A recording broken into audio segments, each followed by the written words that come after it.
പനിയായിരുന്നു റസൂലിന്, വിട്ടുമാറാത്ത പനി. ആയിഷ ബീവിയുടെ മടിയിൽ തലവെച്ച് കിടക്കാൻ. പനിയൊന്നും വിട്ടുപോകാൻ മഹദി തന്നാലാവുന്നത് ചെയ്യുന്നുണ്ട്, പക്ഷേ പനി ഒട്ടും കുറയുന്നില്ല.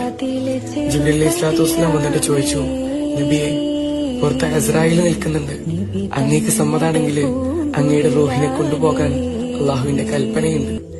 നബി തങ്ങൾ സമ്മതം മൂളി. അസ്രായേൽ അലൈഹിസ്സലാത്തു വസ്സലാം തങ്ങളുടെ റൂഹിനെ പിടിക്കാൻ തുടങ്ങി. തങ്ങളെ വേദന സഹിക്കാൻ കഴിയാതെ പറഞ്ഞു, ഒന്ന് പതുക്കെ പിടിക്കണേ.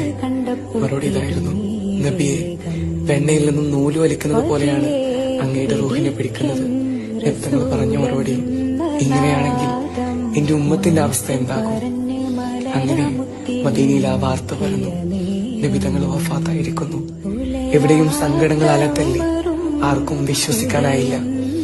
ആരാണ് എന്റെ നബി വഫാത്തായി എന്ന് പറയുന്നത്? അവരുടെ തല ഞാൻ വെട്ടുമെന്ന് ഊരി പിടിച്ച വാളുമായി ഉമർത്തങ്ങള് ലക്ഷ്യമില്ലാതെ പറഞ്ഞു നടന്നു.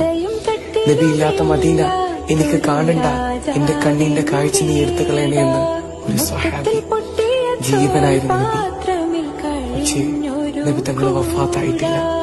നമ്മളിലൂടെ ജീവിക്കുന്നുണ്ട്, ഒരുപാട് നന്മകളായി, സ്നേഹങ്ങളായി, പ്രണയമായി. ചാരത്തേക്കൊന്ന് വിളിക്കണേ റസൂലേ.